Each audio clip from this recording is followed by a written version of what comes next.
Isang pinagpalang araw sa inyo mga kapatid. At kamusta na kayong lahat? Binabati ko kayo ng isang pinagpalang araw sa araw na ito. Gayon din ng lahat ng ating friends and followers all over the world. A blessed day to all of you, mga kapatid, mga kaibigan natin na sa ibang sulok ng mundo na patuloy na nagsusubaybay sa ating mga videos dito sa Inspirational Mission Studio. Nawa ay sa mabuti kayong kalagayan sa araw na ito habang tayo ay nag-aasam-asam at naghihintay sa araw ng Kapaskuhan. At sa ating mga kapatid dyan sa ating satellite mission sa Barangay Payatas, Quezon City. Kamusta na kayong lahat dyan mga kapatid at nawa ay sa mabuti kayong kalagayan. Nawa ay sumainyo ang kapayapaan ng Diyos at sumainyo nawa ang kaharian ng Diyos. Amen? Hallelujah. Hallelujah mga kapatid. So, ngayon ay ika-21st ng December sa taong 2020 at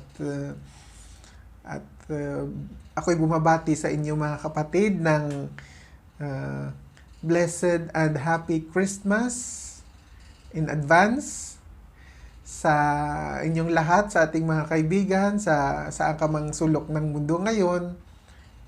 Blessed Christmas to all of you. So, mga kapatid, tayo ay magpapatuloy sa ating mga sinimulang inspirational message na kung saan ngayon dahil nalalapit ng araw ng Kapaskuhan. So, ang topic ng ating inspirational message ngayon ay tungkol sa ang diwan ng Pasko. Amen mga kapatid. Hallelujah. At nandito na tayo sa ika-6 na bahagi ng ating inspirational message na kung saan ang dakilang utos or the Great Command. Episode 6 mga kapatid. At sa ating topic ngayon ay tungkol sa ang diwa ng Pasko. Amen? Hallelujah mga kapatid. So, alamin natin kung bakit tayo naghahanda, kung bakit tayo nagdidiwang ng Pasko or ng Christmas bilang mga Kristiyano or mananampalataya sa Panginoong Hesus. So, ano ba talaga ang kahulugan ng mga selebrasyon na ito mga kapatid? Ito ba ay kailangang isagawa talaga ng bawat isa na sumasampalataya sa Diyos? Ito ba ay nararapat gawin? Ito ba ay compulsory para sa lahat na magdiwang at maghanda ng kahit anong handa or maglagay ng maraming palamuti upang madama natin ang diwa ng Pasko? Amen mga kapatid. Hallelujah. So, yan ang ating pag-aaralan sa inspirational message na ito mga kapatid sa araw na ito. Kaya ako ay patuloy na nagpapaanyaya sa inyo na makinig ng maayos at magbulay-bulay sa ating mga pag-aaralan sa araw na ito, na kayo ay mabless sa mga mensaheng inyong maririnig sa ating ibabahagi sa inyo sa araw na ito. Amen mga kapatid. Hallelujah. Hallelujah. So mga kapatid, nung nakaraan, ang ating topic ay tungkol sa dakilang utos. At ipagpapatuloy natin ang dakilang utos ngayon na dito na tayo sa episode 6. At ano ang aral ng tungkol sa Christmas kung i-contrast natin dito sa ating topic na ang dakilang utos. Amen mga kapatid. So ngayon babalikan natin ano ba ang dakilang utos sa mga hindi pa nakakapanood or nakakapakinig sa ating mga sinimulang mga topic. So ating babalikan ano ba ang dakilang utos na sinabi ng Panginoong Hesus. Kasi doon sa Matthew chapter 22, verse 35, may nagtanong kay Jesus na isa siyang tagapagpatupad ng kautusan doon sa nung panahon nila doon sa Jerusalem. So lumapit siya kay Jesus at nagtanong siya ng ganito. Sa Matthew chapter 22 verse 36. Ang sabi niya, "Guro, alin baga ang dakilang utos sa kautusan?" At sinabi ni Jesus sa kanya, "Ibigin mo ang Panginoon mong Diyos ng buong puso mo at ng buong kaluluwa mo at ng buong pag-iisip mo. Ito ang dakila at pangunang utos. At ang pangalawang katulad ay ito, ibigin mo ang iyong kapwa na gaya ng iyong sarili." Sa dalawang utos na ito ay nauuwi ang buong kautusan at ang mga propeta. Amin mga kapatid. So sabi niya, sa dalawang utos na ito ay nauuwi ang lahat ng mga kautusan or ang buong kautusan at ang mga propeta or ang sinabi ng mga propeta. So mga kapatid, ngayon, ano ang relationship ng dakilang utos dito sa ating pag-aaralan ngayon tungkol sa ang diwa ng Pasko? Amen? So nalalaman natin na binigyan tayo ng kautusan ng Panginoon na ibigin mo ang Panginoon mong Diyos ng buong puso mo, ng buong pag-iisip, buong lakas, buong kaluluwa, at ibigin mo ang iyong kapwa na gaya ng iyong sarili. Ngunit sa dulo nun mga kapatid, di ba sinabi niya na nandito na lahat na paloob ang kautusan at ang mga propeta. Meaning, yung mga prophecies, yung mga sinabi ng mga prophets doon sa Old Testament, kasama na doon. Napapaloob doon ang mga prophecies na yon sa dalawang dakilang utos na binigay ng Panginoong Hesus. Amen mga kapatid. So hindi lamang yung kautusan yung first 5 books of the law, yung Genesis, Exodus, Leviticus, Numbers, and Deuteronomy, at kasama pa yung mga sinabi ng mga propeta. So yun mga kapatid.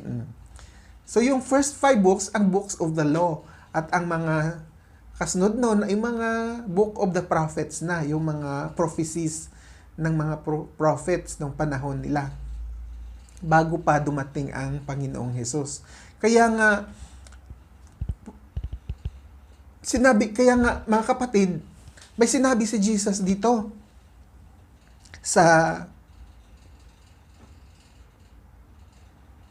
Matthew chapter 5 verse 17. Buksan natin kung mayroon kayong aklat. Matthew chapter 5 verse 17. At sabi niya dito mga kapatid, "Huwag ninyong isiping ako'y naparito upang sirain ang kautusan o ang mga propeta. Ako'y naparito hindi upang sirain kundi upang ganapin." Amen? So mga kapatid, sabi niya dito sa English, "Think not that I am come to destroy the law or the prophets. I am come not to destroy but to fulfill." Amen mga kapatid. So yun ang sinabi ng Panginoong Hesus. Dahil ba iniisip ng iba? Dahil ba iniisip natin? Or dahil ba iniisip ng iba na wala na yung law, wala na yun, tapos na yun, nasa ano na tayo, nasa New Testament na tayo, no? So sabi niya, wala na yun. Sabi ni Jesus dito, hindi ako dumating upang tanggalin or sirain ang kautusan, kundi tuparin ito. Amen? Hallelujah mga kapatid. Kasi ang kautusan mga kapatid, balikan natin yung ating mga pinag-aralan nung nakaraan, yung kautusan, simula nung ibinigay sa mga Israelites, hindi nila matupad ng perfect. Kaya yun ang naging dahilan Kasi hindi maging perfect sa pagsunod sa kautusan. Marami tayong mga kakulangan at kahinaan. Kaya hindi natin ma-perfect yung kautusan. Kasi tayo ay mga makasalanan. Amin mga kapatid. Kaya kung balikan natin yung pinag-aralan natin nung nakaraan, walang perfect. Ayon nga dun sa sulat ni Apostol Pablo sa Romans chapter 3. Di ba? Walang perfect. All have sinned and fall short of the glory of God. Amin mga kapatid, naunawaan natin. Kaya nga, nalalaman mo ba na ikaw ay makasalanan? Ay may kasalanan? Or tinatanggap mo ba sa sarili mo na isa ka sa mga makasalanan? Amen mga kapatid. Hallelujah. So yun ang ginawa ng Panginoong Hesus, na hindi siya dumating upang sirain ang kautusan, kundi ito pa rin ito. Amen mga kapatid. Hallelujah. So ang nais namang sabihin ng Panginoong Hesus na may mga kautusan, may mga napakahalagang kautusan na hindi nyo masunod-sunod, hindi nyo makayang perfect, hindi nyo ma-perfect. Lagi kayong nagkakasala. Kaya ngunit napakabuti mga kapatid ng ginawa ng Panginoon. Dahil sa kanyang dakilang pag-ibig. Di ba? Dahil sa kanyang dakilang pag-ibig sa atin, pinlano ng Panginoon. Pinlano ng Panginoon na bigyan tayo ng kaligtasan. Kaya yun ang mga kaya yun mga kapatid ang nangyari na kung saan doon sa Book of the Prophets, doon sa Old Testament,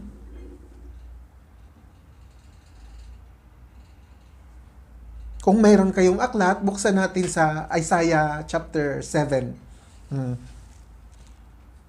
Anong sabi niya dito sa Isaiah chapter 7? Kasi ito ay hula mga kapatid or prophecy.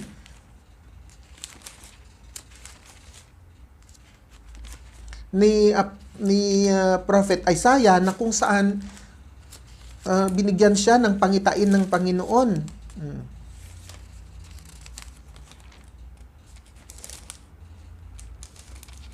Bilang propeta, nagkaroon siya ng pangitain at ito ang kanyang sinabi dito sa chapter 7 verse 14.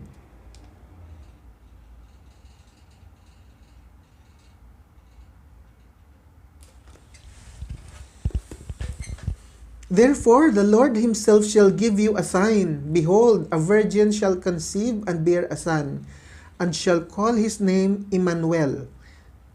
Kaya't ang Panginoon nga ay magbibigay sa inyo ng tanda. Narito ang isang dalaga ay maglilihi at manganganak ng isang lalaki, at tatawagin ang kanyang pangalan na Emmanuel. Amen mga kapatid. Nasundan natin. Amen. Hallelujah. So ngayon mga kapatid, yun ang hula na kung saan manganganak ang isang babae. At siya ay isang birhen. Ibig sabihin na hindi siya ipapanganak sa pamagitan ng pag-aasawa, ng pagsasama ng lalaki at babae, kundi ipapanganak siya ng isang birhen. Kaya naman mga kapatid, yun ang naging dahilan na kung saan ang Panginoon Hesus ay perfect.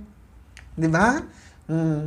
Siya lamang ang perfect dahil wala siyang halong binhi ng lalaki, kundi galing siya sa Diyos na pinanganak siya ng isang birhen. Sa pamagitan ng galing siya sa Espiritu Santo na bumaba galing sa langit at nagkaroon ng pagdadalang tao ang Birheng si Maria. Amin mga kapatid, naunawaan natin. Hallelujah. So, at tatawagin siyang Emmanuel. Amen. Hallelujah. So mga kapatid, yung pagdating ng Panginoong Hesus yung pagdating ng Panginoong Hesus dito sa lupa ay meron siyang tinatawag na misyon. Hindi lamang na siya ay ipapanganak ng birhen at siya ay mamuhay na bilang normal na tao at magpagaling ng mga sakit, mangaral ng salita ng Diyos, at isakripisyo ang kanyang buhay upang tubusin ang ating kasalanan, kundi ang dapat na maunawaan natin mga kapatid na kung saan bakit dumating ang Panginoong Hesus sa isang misyon. So, at paano yon? Ano ang misyon na yon? Kaya balikan natin ang John 3:16. Anong sabi niya? Ang sabi ng Diyos sa John chapter 3 verse 16,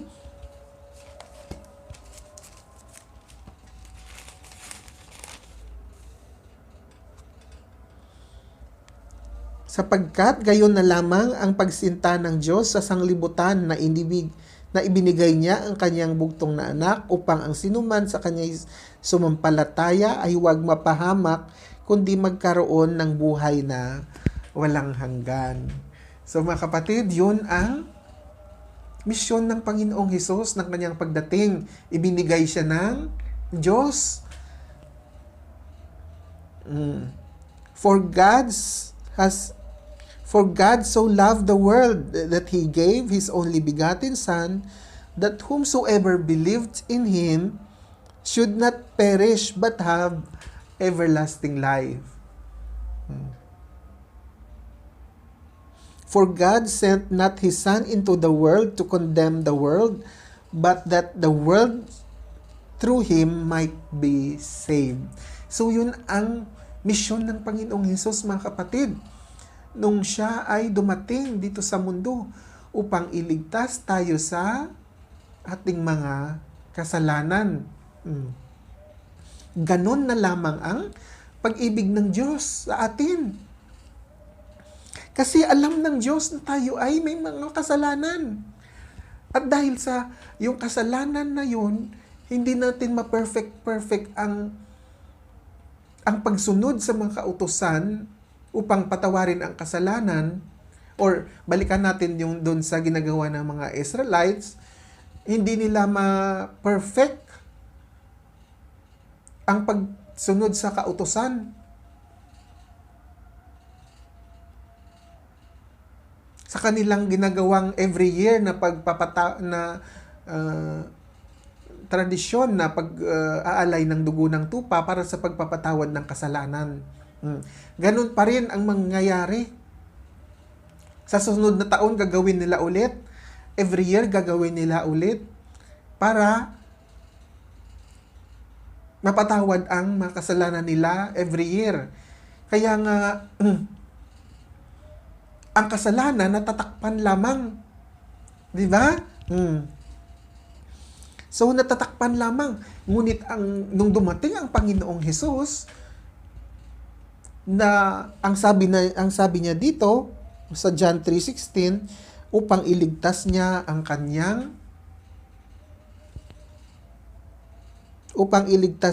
sa kasalanan ang buong mundo.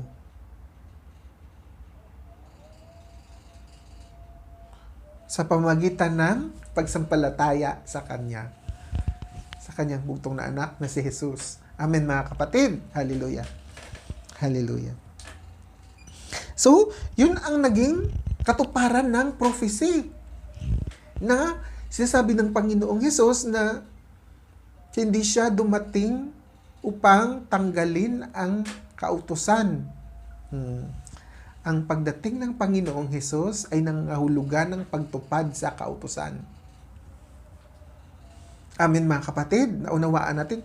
Ganon ang relasyon ng kautusan or yung commands, yung commandments at prophecy ng pagdating ng Panginoong Hesus. At sabi niya dito, so punta tayo sa Matthew chapter 1 verse 20 to 23.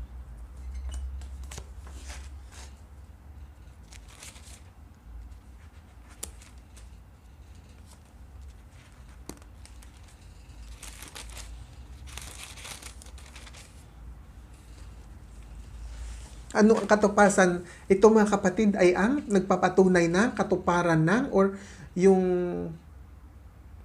ito ay nagpapatunay ng katuparan ng hula. Yung hula or prophesying ni Prophet Isaiah doon sa Old Testament sa chapter 7 verse 14. Kaya ang sabi niya dito mga kapatid sa Matthew chapter 1 verse 18, ang pagkapanganak nga kay Hesukristo ay ganito, nang si Maria na kanyang ina ay mag-aasawa kay Jose bago sila magsama ay nagsumpungang siya'y magdadalang tao sa pamamagitan ng Espiritu Santo. At si Jose na kanyang asawa ay palibhasa'y lalaking matuwid at ayaw na ihayag sa madla ang kanyang kapurihan, ay nagpasyang hiwalayan siya ng lihim. Datapwat samantalang pinag-iisip niya ito, narito ang isang anghel ng Panginoon ay nagpakita sa kanya sa panaginip na nagsasabi, Jose, anak ni David, huwag kang mangamba sa pagtanggap kay Maria na iyong asawa, sapagkat ang kanyang dinadalang tao ay sa Espiritu Santo. At siya'y manganganak ng isang lalaki at ang pangalang itatawag mo sa kanya ay Jesus, sapagkat ililigtas niya ang kanyang bayan sa kanilang mga kasalanan. At nangyari nga ang lahat ng ito upang maganap ang sinabi ng Panginoon sa pamamagitan ng propeta na nagsasabi, narito ang dalagay magdadalang tao at manganganak ng isang lalaki, at ang pangalang itatawag nila sa kanya ay Emmanuel, na kung liliwanagin ay sumasa atin ang Diyos. Amen mga kapatid. Hallelujah. Hallelujah. So di ba napakabuti ng Panginoon na kung saan doon pa lang sa unang tipan nagpahayag na siya doon sa pamamagitan ng propeta na siya ay magpapadala ng tagapagligtas. Upang, sabi niya doon, iligtas niya ang kanyang bayan sa kanilang mga kasalanan. Amen mga kapatid. Hallelujah. Purihin natin ang Panginoon na napakabuti ng Panginoon at dakilang Diyos na nagligtas sa atin sa kasalanan. Kaya kung tayo ay sumasampalataya sa Panginoong Hesus, tinanggap natin siya sa ating puso, sa ating buhay, tayo ay naligtas na sa ating mga kasalanan. Amen mga kapatid. Hallelujah. Hallelujah. So, nakikita natin kung ano ang sa pagitan ng contrasting dito sa pinag-aaralan natin na yung Great Command series natin. Kaya pag nalalaman natin, pag nauunawaan natin mga kapatid, yung tinawag sinasabi ng Panginoon na yung ibigin mo ang Diyos ng buong puso mo, ng buong lakas, ng buong pag-isip at ng buong kaluluwa, at ibigin mo ang iyong kapwa na gaya ng iyong sarili. Napapaloob doon mga kapatid ang mga prophecies na to. Hindi lamang ang kautusan, kundi yung mga prophecies o pagpapahayag. Tinupad ng Panginoon to. Ang pagdating ng Panginoon ay isang katuparan. 'Di ba? At yun nga, ang pagdating ng Panginoong Hesus ay isang una-una, misyon. Amen? Hallelujah. Kaya dumating ang Panginoon ay nagkaroon ng katuparan. Pangalawa, ang pagtanding ng Panginoon ay meron siyang objectives or purpose. Ano ang objectives naman ng Panginoong Hesus, mga kapatid, sa kanyang pagdating? Di ba? Kaya nga, punta tayo sa Isaiah chapter 9, verse 6.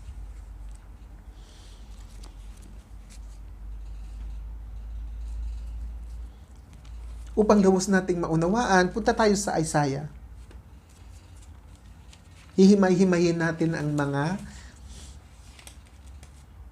bawat verses na nakasulat dito. Isaiah chapter 9, verse 6.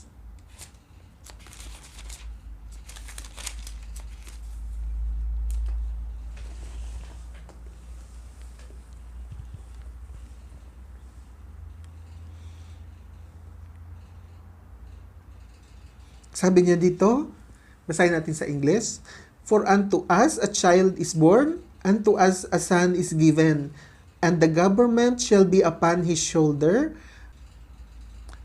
and his name shall be called Wonderful, Counselor, the Mighty God, the Everlasting Father, the Prince of Peace. Of the increase of his government and peace, there shall be no end, upon the throne of David, and upon his kingdom, to order it and to establish it with judgment and with justice from henceforth, even forever. The seal of the Lord of hosts will perform this." Amen, mga kapatid. Ay, naunawaan natin. So, ito yung objectives ng Panginoon.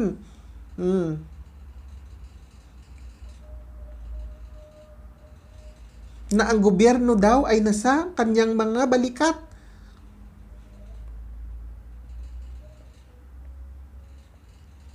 Tatawagin siyang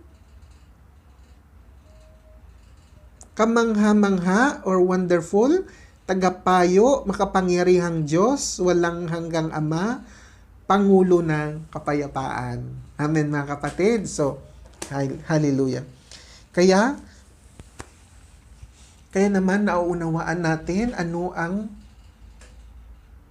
objectives, ano ang nais ng Panginoong Hesus na magagawa sa kanyang pagdating. Amen, mga kapatid. Ano ang relationship ng Panginoong Hesus sa kanyang pagdating, sa kanyang purpose, sa gobyerno? Nasa ba kanyang balikat daw ang pamahalaan? Kaya naman, mga kapatid, kung naunawaan natin na nasa kanya ang pamahalaan, ang pamamahala, nasa kanyang mga balikat, bitbit ng Panginoon ang pamahalaan sa kanyang mga balikat. Kaya nga nung nagbigay ang Panginoon ng kautusan, mga kapatid, di ba? Na sinasabi niya, ibigin mo ang Panginoon mong Diyos ng buong puso mo, at ng buong kaluluwa mo, at ng buong pag-iisip mo. At ang pangalawa ay ibigin mo ang iyong kapwa na gaya ng iyong sarili. Di ba, mga kapatid? So ito lamang ay kapangyarihan ng Panginoong Hesus, sapagkat ang kapamahalaan ay nasa kanyang mga balikat. May kapangyarihan siyang magbigay ng kautusan. Amen, mga kapatid. Kaya doon nanggagaling ang kautusan. Kung ang gobyerno man ay nagpapatupad kung ang gobyerno man ay may namamahala, mayroong leader, mayroong mga taga pagpapatupad, ngunit ang batas, mga kapatid, ay napailalim pa rin doon sa mahalaga at pinakamahalagang utos na ibigin mo ang Diyos at na ibigin mo ang Panginoon mong Diyos ng buong puso mo at ng buong kaluluwa mo at ng buong pag-iisip. Napailalim pa rin doon ang lahat ng yung mga sinusunod na mga kautusan ng mga pamahalaan Di ba? Hallelujah. Kasi bakit? Kasi bawal kang pumatay. Bawal kang mangalunya. Di ba? Bawal kang magnakaw. O di ba mga kapatid, naunawaan natin. Kaya doon rin napapailalim ang mga kautusan. Doon sa dakilang utos ng Panginoon. Hallelujah. Hallelujah mga kapatid. So dapat naunawaan natin mga kapatid. Hallelujah. So kaya nga higit sa lahat mga kapatid, ano yung objectives ng Panginoong Hesus? Babalikan natin yung Matthew chapter 1. Anong sabi niya dito sa verse 21? At siya'y manganganak ng isang lalaki at ang pangalang itatawag mo sa kanya ay Jesus, sapagkat ililigtas niya ang kanyang bayan sa kanilang mga kasalanan. At sa chapter 23,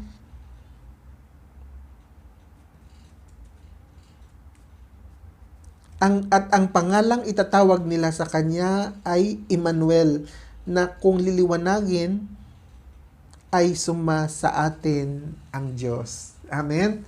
Hallelujah. Hallelujah mga kapatid. So, ililigtas niya una-una tayo sa ating mga kasalanan. Kaya nga mga kapatid, kung maalala natin yung ating pinag-aralan nung nakaraan sa chapter 5, nalalaman natin na walang perfect, di ba? Sa Romans chapter 3 verse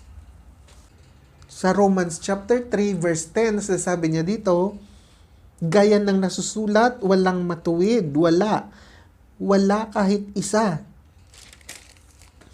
At sa verse 23, ang sabi niya dito, sapagkat ang lahat ay nagkasala nga at hindi nagkakaabot sa kaluwalhatian ng Diyos. Amen mga kapatid. Ang lahat ay nagkasala at hindi nangaabot sa kaluwalhatian ng Diyos. Kaya yung pagkakasala mga kapatid, dahil sa dakilang pag-ibig ng Diyos, kailangan niyang burahin sa atin ang kasalanan.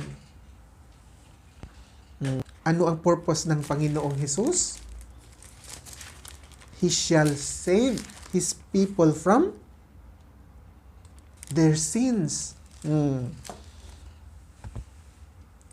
For God so loved the world that He gave His only begotten Son, that whomsoever believed in Him shall not perish but have everlasting life. Amen mga kapatid. So, yun ang pinakadakilang ginawa ng Panginoong Hesus, na binigay niya ang kanyang bugtong na anak bilang regalo. Kaya naman ang sinumang nais sumampalataya sa Panginoong Hesus ay magkaroon ng kapatawaran sa kanilang kasalanan at magkaroon sila ng buhay na walang hanggan. Amen mga kapatid. Hallelujah. Hallelujah.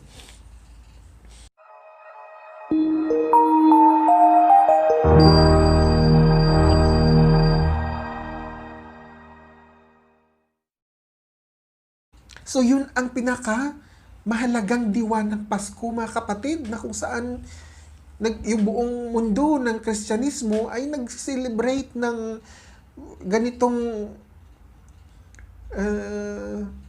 season. Di ba? Yun ang pinakadiwa ng Pasko, na dapat na nalaman natin na sa ating kalooban naroon ang Panginoong Hesus, na tinanggap na tinubos niya tayo sa ating mga pagkakasala. Siya yung nagbayad ng ating mga kasalanan. Amin mga kapatid. Kaya naman kung maunawaan natin ang Pasko, ay hindi ito dahil kailangan nating mamili ng maraming mga pagkain, kailangan nating maghanda ng bonggang-bongga. Hindi ito nangangahulugan na maraming palamuti ang inyong tahanan at maraming kumikislap-kislap na ilaw. Hindi ganun, mga kapatid. Naunawaan natin. Kaya kung maunawaan natin ang tamang diwa ng Pasko, ito lamang ay naunawaan natin kung ano yung nasusulat sa kautusan. Nasusulat dito sa mga salita ng Diyos. Na ang ating pagdiwang ng Pasko ay yung pag-alala na dumating ang Panginoong Hesus na ibinigay ng kanyang bugto, na ibinigay ng Diyos Ama, makapangyarihan sa lahat, na ibinigay niya ang kanyang bugtong na anak upang tayo ay maligtas sa ating mga kasalanan. Ngayon, punta tayo mga kapatid sa tinatawag na tradisyon ng Kristyanismo. Kasi ang lahat ng karamihan ng mga Kristiyano na sumasampalataya sa Diyos ay abala pagdating ng Kapaskuhan. Abala sa paghahanda ng maraming pagkain, abala sa lahat ng mga activities, yung party dito sa kaliwa, party doon sa kanan, yung paglagay ng mga dekorasyon at mga palamuti sa tahanan, sa mga opisina, sa lahat ng mga establishmento, sa lahat ng lugar, kahit sa mga kalye. Di ba mga kapatid? So, ibig sabihin ng hulugan lamang na ganito kahalaga ang bagay na to, yung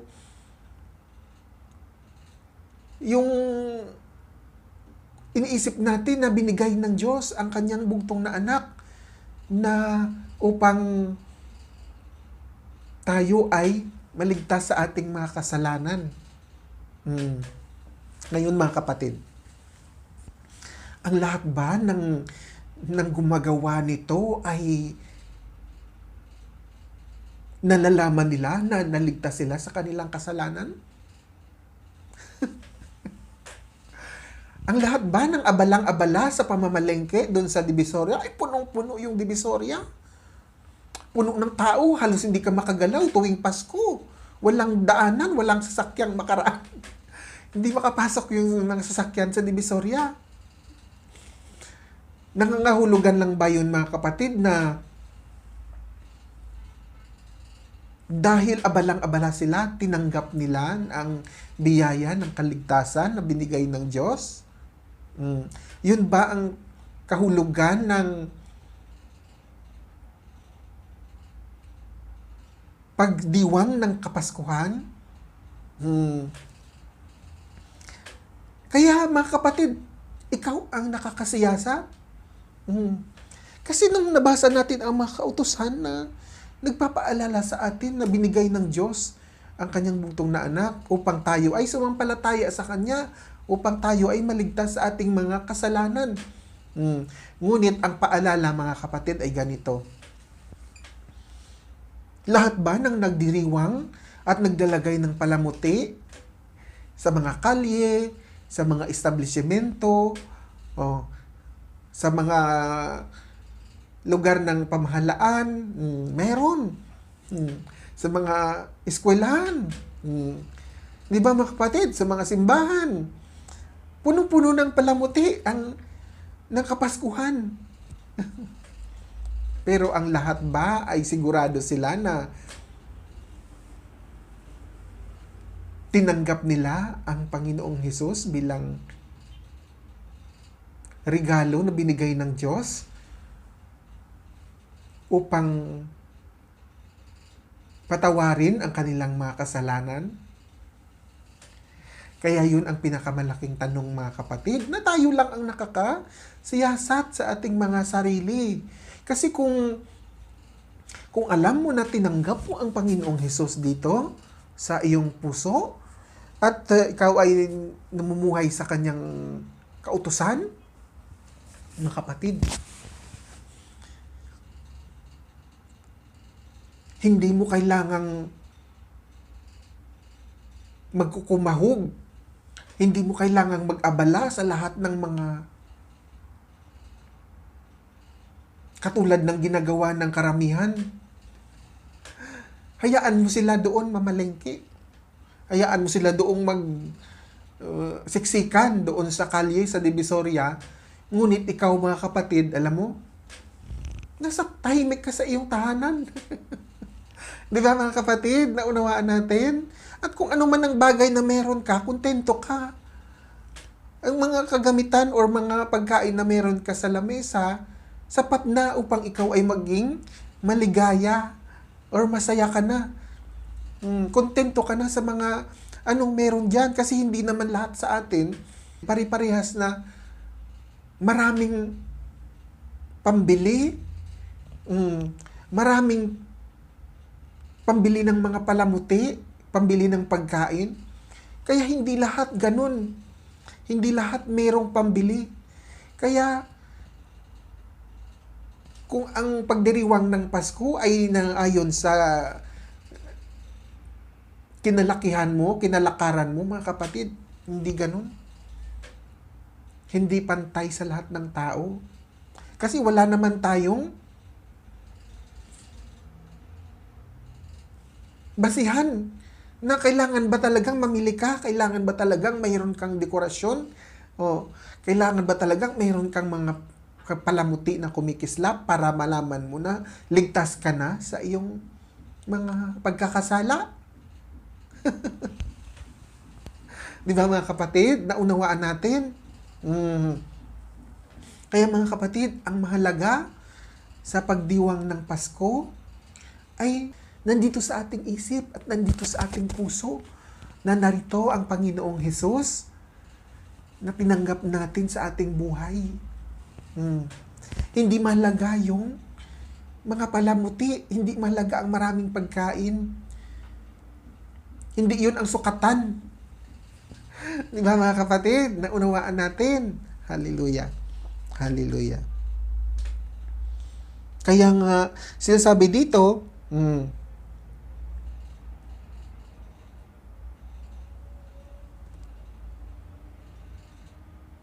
ano ang halaga? Ano ang halaga ng mga pinagkakaabalahan mo sa pagdating ng Pasko kung hindi mo naman naunawaan na kailangan mo palang tanggapin ang Panginoong Hesus bilang iyong tagapagligtas. Kailangan mo palang tanggapin siya sa iyong puso. Kaya sabi dito, mga kapatid, sa 1 Corinthians chapter 15 verse 17, puntahan natin. At kung si Kristo ay hindi muling binuhay, ang inyong pananampalataya ay walang kabuluhan, kayo'y nasa inyong mga kasalanan pa. Naunawaan natin, mga kapatid. So, mas mahalaga yung sinasabi na dito na yung muling pagkabuhay ni Kristo Jesus sa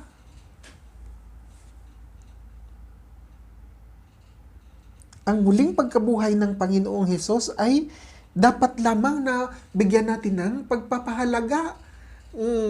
Kasi naunawaan natin na siya ay bumangon muli mula sa kamatayan. Pagkatapos niyang tinubos yung ating mga kasalanan. Ngayon, ang sinasabi niya rito, kung hindi nabuhay ang Panginoong Hesus, dahil nga kung babalikan natin yung aral, ibinigay niya ang kanyang sarili bilang sakripisyo doon sa cross ng Kalbaryo at pinako siya doon hanggang sa doon siya namatay bilang pagtubos sa ating mga kasalanan. Ngunit nung siya ay inilibing, pagkatapos ng 3 araw, sinabi niya na sa kanya ay mabubuhay muli mula sa kamatayan. Ngayon, ang sinasabi dito, mga kapatid,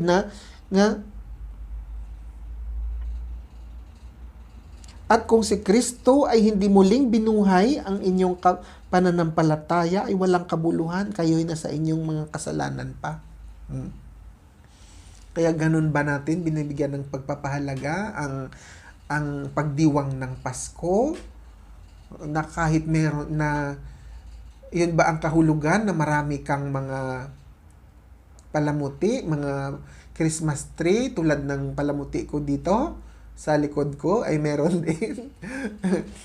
Yan ba ang kahulugan ng paghanda mo ng maraming pagkain? Ibig sabihin ba yun ay nangangahulugan yun na nabuhay ng muli si Kristo at nabuhay na rin muli siya sa iyo sapagkat tinanggap mo siya bilang sariling tagapagligtas? Amin mga kapatid. Kaya sabi niya dito, walang kabuluhan ang inyong mga pananampalataya sapagkat kayo'y mga nasa kasalanan pa.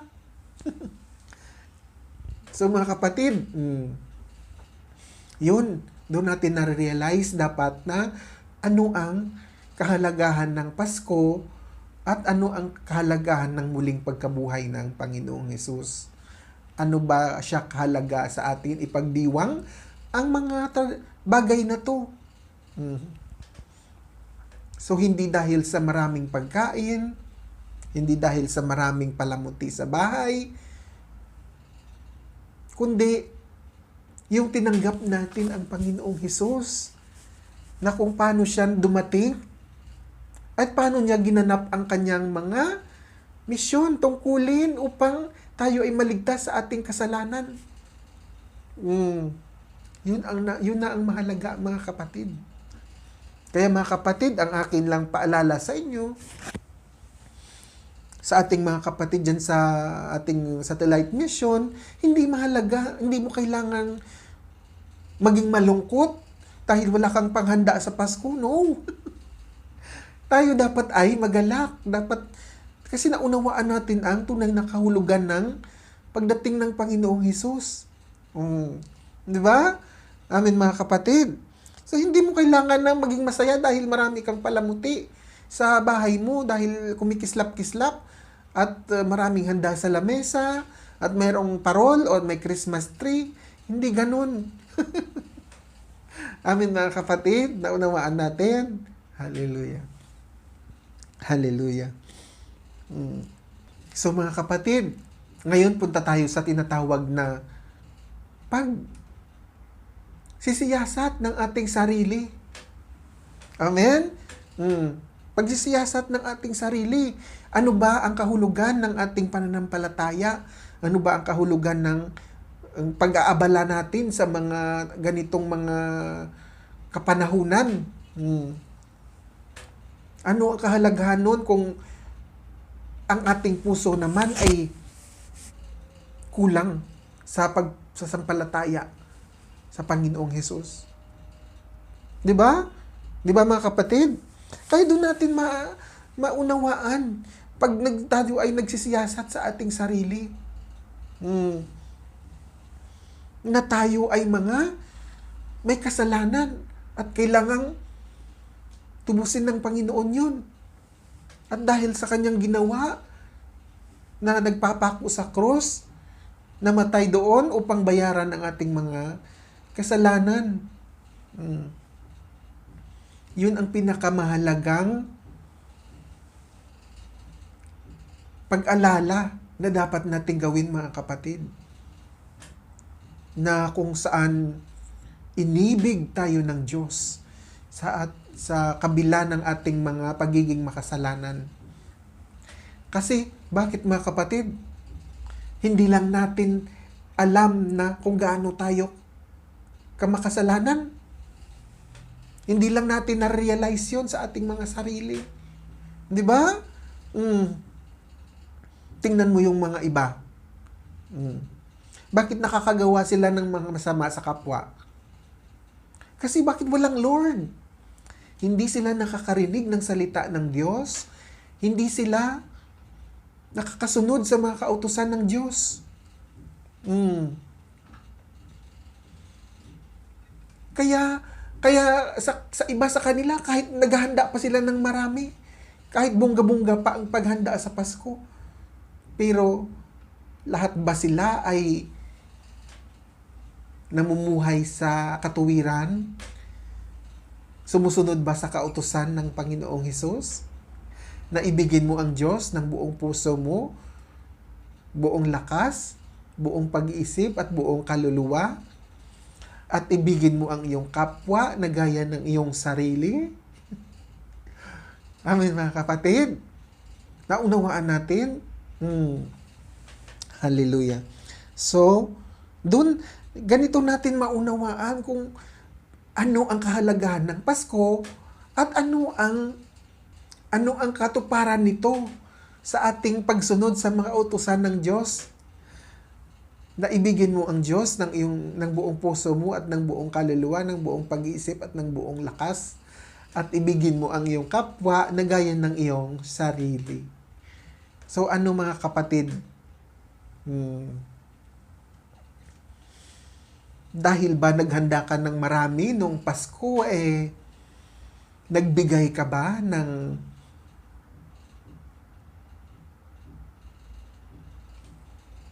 handa mo doon sa mga kapitbahay mo na wala silang handa? Di ba mga kapatid? Dahil Pasko ay namigay ka ba doon sa mga mahihirap mong kapitbahay? Inibig mo ba ang iyong mga kapitbahay na gaya ng iyong sarili? Dahil Pasko ngayon? So mga kapatid, doon natin mauunawaan na kung ano yung diwa ng Pasko. Kasi baka yung paghahanda mo ng marami nung Pasko, para sa pamilya lang siya. Di ba mga kapatid? Kaya dapat maunawaan natin na ito yung diwa ng Pasko. Yung pagpapatawad, pagbibigayan, pakipag-ayos sa iyong mga kaalitan,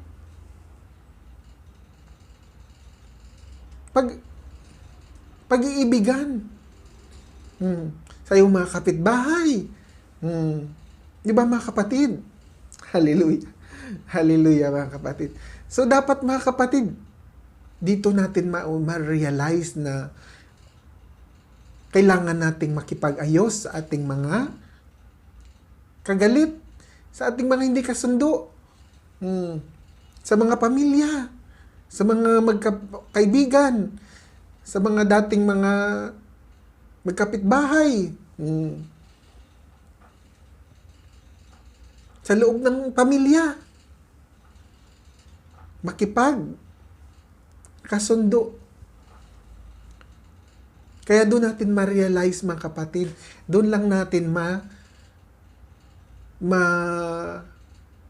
ma-experience yung totoong diwa ng Pasko, na kahit hindi ganun kadami ang ating handa or kahit wala tayong handa, ngunit ang ating puso, yung ating kalooban ay mayroong kapayapaan, mayroong kaligayahan. Kasi bakit? Wala tayong conflict sa ating mga kapwa. Amen mga kapatid, naunawaan natin. Hallelujah.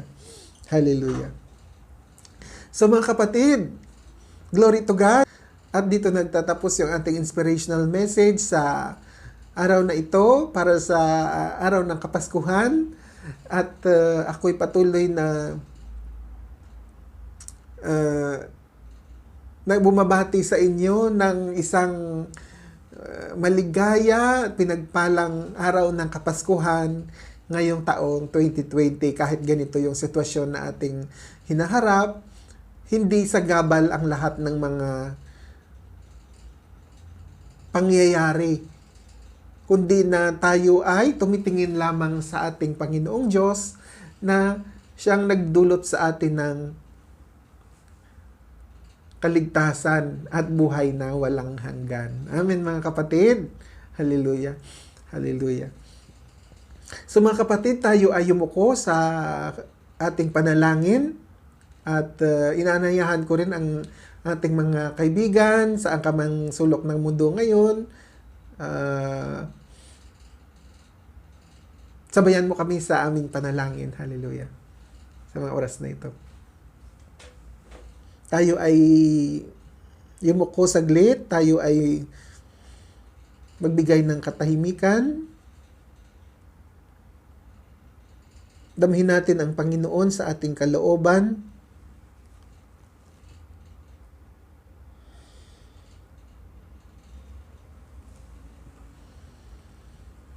Ama naming Diyos na nasa langit, Diyos na makapangyarihan sa lahat, ako ay patuloy na nagpapasalamat sa iyo, Panginoon, sa iyong tanging paggabay sa umagang ito upang maibahagi ang iyong mga salita sa aking mga kapatiran, sa aking mga kaibigan, Panginoon.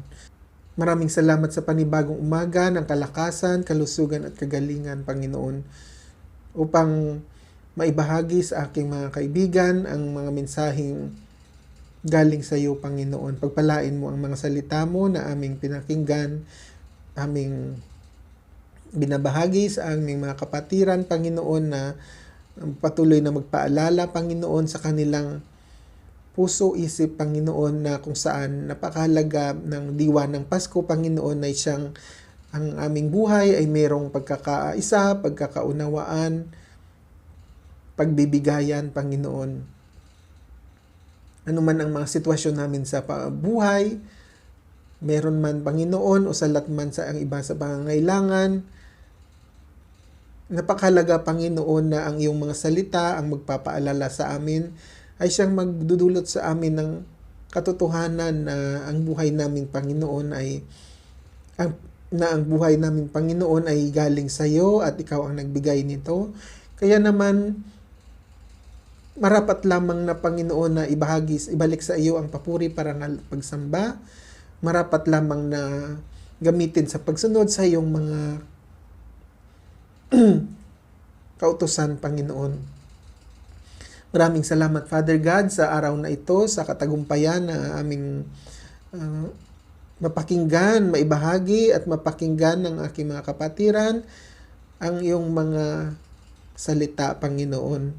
Pagpalain mo, Panginoon, ang mga salita mo sa aming mga pandinig, sa aming mga puso, na mamuhay ito at mamunga, Panginoon, Lord, at magdulot ng pagbabago sa aming buhay at sa aming pakikisama, kakaisa sa aming mga kapamilya, kapatiran, kaibigan, Panginoon. Salamat, Father God in heaven.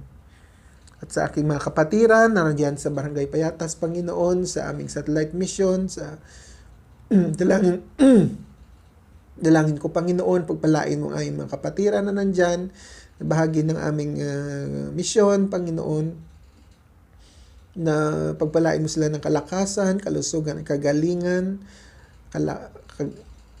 pagpalain mo sila ng kapayapaan sa kanilang pamumuhay, pagpalain mo, Panginoon, ang kanilang mga needs sa araw-araw, Panginoon.